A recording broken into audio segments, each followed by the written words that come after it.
Welcome to Parenting Decoded, a podcast for practical approaches to parenting. I'm Mary Eschen. As most parents have noticed, screens are a constant source of friction in our households that just never seems to end. This podcast is the first of two parts. Part 1, targeting younger families and how to deal with what I call family screens. I go over ways we can set up screens in our family in such a way that there are limits with obedience, and if there's not, how to set up effective consequences.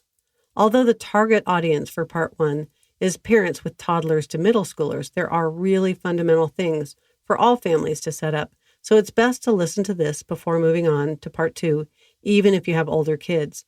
On the flip side, if you have younger kids, I recommend you listen to Part 2 when it comes out so that you can prepare for what's ahead. This issue is super difficult, constantly changing, hard to understand, and it's so important for us parents to be on top of this and stay current. As I mentioned, Part 1 is going to deal with what I call family screens. These are electronics in your house that are family-owned. iPads, laptops, tablets, TVs, gaming systems, and such that are shared among family members. This is usually the stage from toddler until late elementary to middle school when kids start getting their own phones and laptops. In this podcast, I'm going to cover 8 rules for what I think it takes to set up good screen time. Then in Part 2, I'll cover my 5 final rules dealing with older kids when individual cell phones, laptops, and electronics come into play. With that said, let's dive in. Rule 1, keep electronics out of bedrooms. This is essential. If there's nothing else you do as a result of listening to this podcast, please do this one. It's the most impactful, both short-term and long-term. You also want to keep them out of other private places like bathrooms and offices. This includes laptops, cell phones, TVs, and ebooks. Just set this rule up when they're very young and get it into the family routine, and you'll save yourself huge headaches when Part 2 comes into your lives. Why such a rule? Not only do you protect your kids from inadvertent or explicit surfing to dangerous websites and trolling, but you're also making sure that when they are older, that they don't shut you out of their lives. These devices are so powerful and entertaining that as they hit middle and especially high school, your kids can easily close you out of their lives. Their friends can be with them 24/7 and they won't need you at all. I've watched lots of families lose important emotional connections with their children when devices allow them to hibernate in their bedrooms. Rule 2, keep electronics in public places. Well, if you've got Rule 1 down, then you get a freebie pretty much with this one. Just keep things in the open. If your child has to do homework and they normally do it in their room, I would set the limit using Rule 2 that they're welcome to do their homework in their room, but if it involves a computer, then it needs to be done elsewhere in a public area. Wow, really, Mary? Yep, elsewhere. When my boys were in middle and high school, I dedicated my dining room table to homework. Yes, it was messy, but we had an agreement that when guests came to dinner, they would clear off the table into the 2 plastic laundry tubs that I kept hidden in the front closet. All the stuff would come back out after the guests left, but it worked perfectly. I got to see them and do things like feed them snacks and say hi to their friends when they came over to study.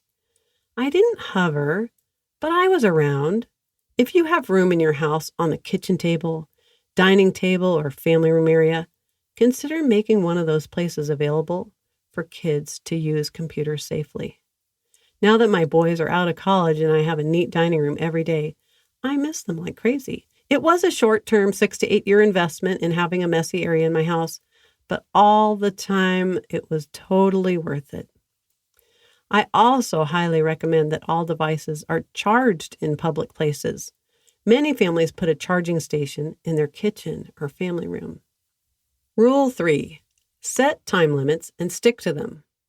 The American Academy of Pediatrics says that for kids 2 to 5 years old, they should have only 1 hour a day of screens, which includes TV time. However, for kids 6 and over, they say having consistent limits on time and type are the most important things to set up.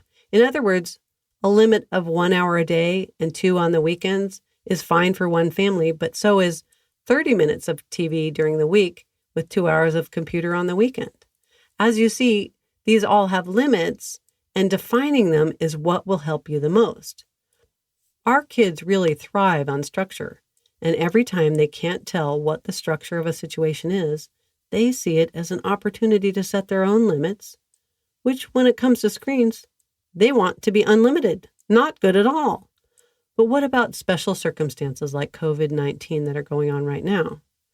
From all that I've read on the professional boards and articles from people who know way more than I do, we can relax the limits in extenuating times. But as you relax them and rely on them a bit more to provide much needed mental health for yourselves and your kids, remember to still have limits.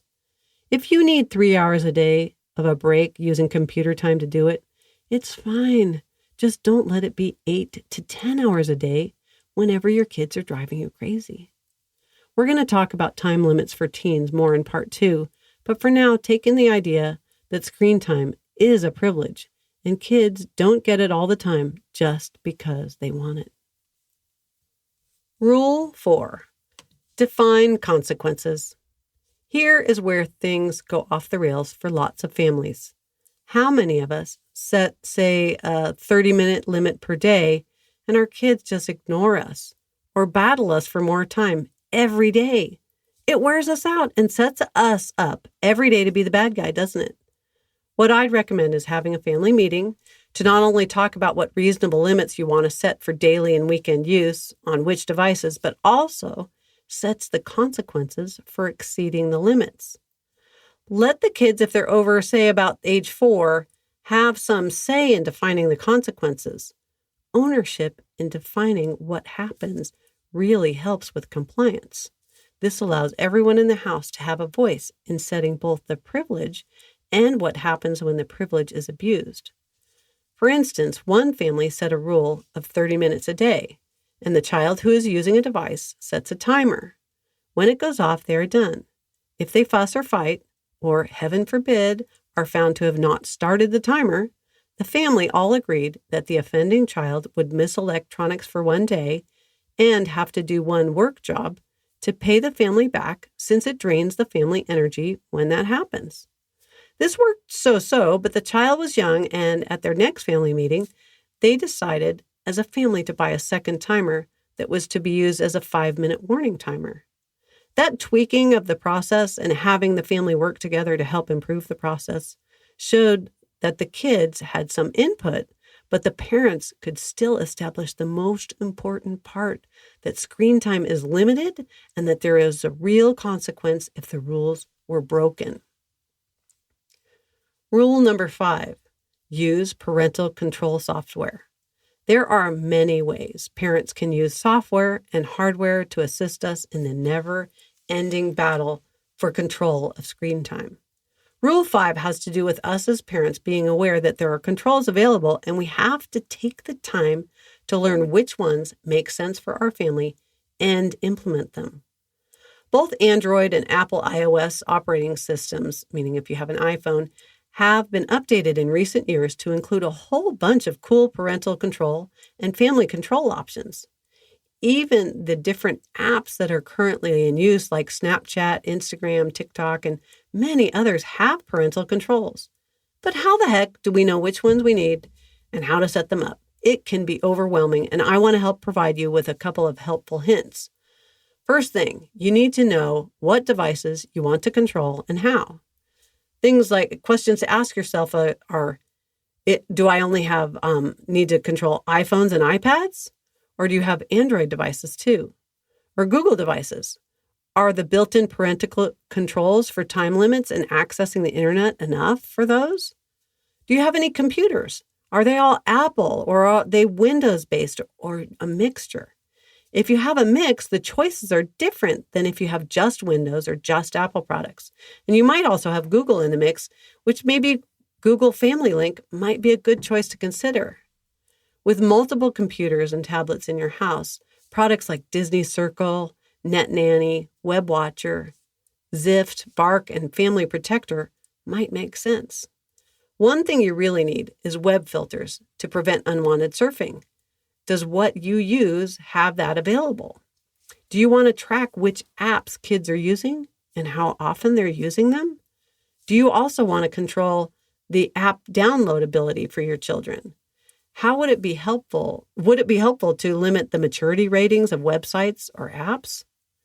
So that's that kind of like devices. But the other thing is you want to know what sort of access you want to control. Internet, we have Wi-Fi in our houses, a lot of us, but we also have cell phones. And so you need to figure out if you need to start limiting internet access only or cell phone data access. I like to point out to most parents that we send our kids to school with the feeling that the school is doing an awesome job of filtering web content and preventing exposure to porn sites and such. This is true. They do filter that on their own internal networks and wireless access points. However, anytime a kid with a cell phone arrives with a data plan on campus, they have unlimited access to the World Wide Web if they just don't connect to the school Wi-Fi. Oh my, I thought walking on campus meant my kids were safe. Well, obviously, that was pretty naive of me. Your kid might not have a cell phone in 3rd grade, but some other kid you don't even know does. However, if your kid is, say, 6 years old and has no access to devices except at home, on home Wi-Fi, and at school on their own school-owned and operated computers, you might be just fine. A 6-year-old probably doesn't have friends with cell phones, but you never know.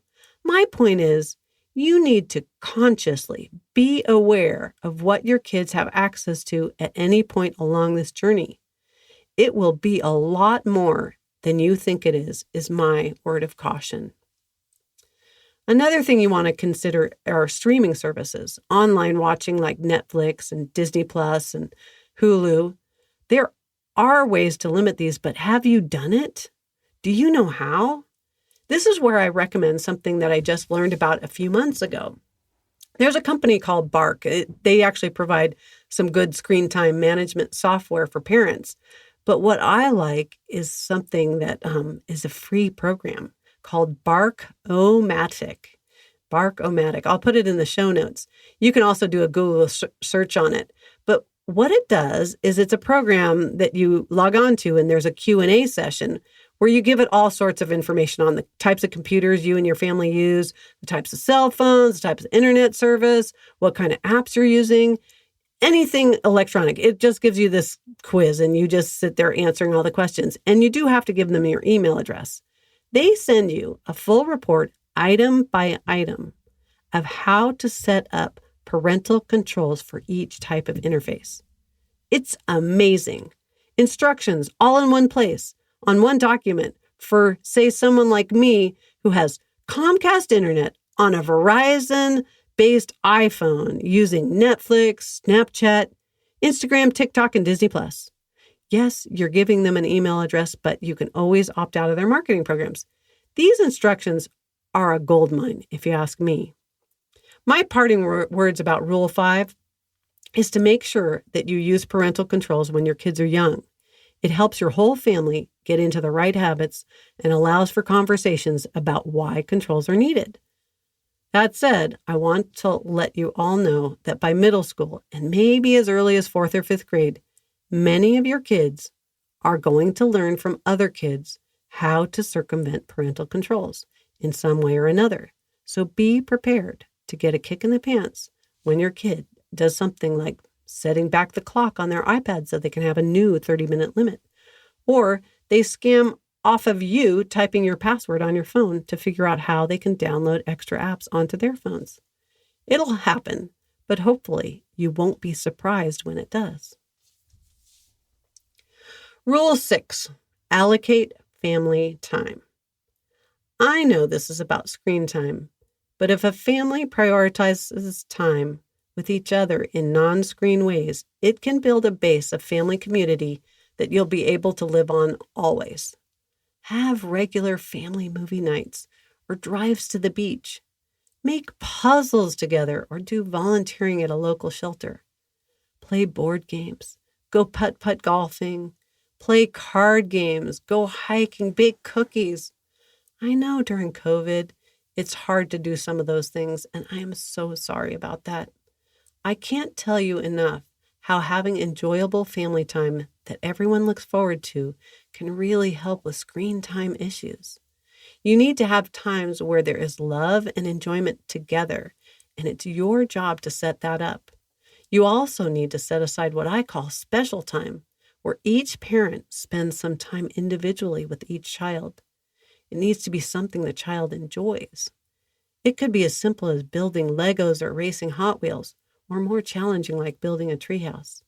It's the happy times you create when they are younger that will bond you so that you can get through some tough patches you might have when they are older. Rule 7. Encourage downtime. In our rush society, our kids are constantly entertained and pushed from one activity to the other. It seems like they don't even get a chance to breathe, and when they do, they get bored quickly and naturally gravitate toward screens since they are designed to entertain. For parents, we fall into the trap of letting them be entertained with screens since it helps us out. We get some quiet time and get to do what we need done, right? Well, that is right, but I'd like to propose that we use empathy and love to allow our children to deal with boredom and encourage them to use creative options to be entertained. They can read, do art, play basketball, recruit a sibling to play a game, whatever. When they throw the "I'm so bored" card down, you just say things like, "I know," and "Wow, that's tough. What are you going to do about it? Would you like some ideas?" They will want to wear you down, but don't let them. Just keep saying, "I know," and "I'm sure you'll figure something out." Don't forget to add, "All this whining about not having screen time is really draining my energy. Why don't you go sweep the front porch?" Rule number 8, model it. The last rule we're covering in this podcast is probably the hardest for parents. It's where we're asked to model good digital habits. What? You want me to keep my electronics in a public place? You want me to charge my phone in the kitchen? Yep, I do, at least to the extent possible. In my house, I modeled that I don't have my phone next to my bed. It is in the bathroom so that I can hear a call in the middle of the night, but not there for me to fall asleep watching YouTube videos and reading texts. I encourage all of you to put your cell phones away at dinner time. Yes, mom or dad might have important business calls, but for 20 minutes, the 20 minutes it takes to have dinner, it should be prioritized with no screens. Sitting in front of the TV to eat dinner instead of being together at a table just isn't good modeling and doesn't allow for much family discussion. Yes, you might want to watch a favorite show together, but save it for after dinner. If you have no other ideas on how to start your dinners off, what you could do is that have each member say what they were grateful for that day. That should hopefully last 5 minutes, right? I hope you've enjoyed learning how to set up some structure around screen time and electronics in your household. Having limits and using parental controls when kids are young is really key, but following through with consequences will make it real. You might want to listen to my previous podcast on consequences if you need more ideas. Bottom line, you have to stay on top of this stuff or it will be on top of you before too long if it isn't already. In part 2 of Screen Time Issues, I will talk about how to deal with screens when personal cell phones and laptops come into play. That's all for now. I would love it if you're listening, if you can forward this podcast on to a friend or two. There just isn't enough practical help for parents in dealing with screens. I hope you think you've gained some good ideas that are worth passing on. Take care and be safe. Have a blessed rest of your day.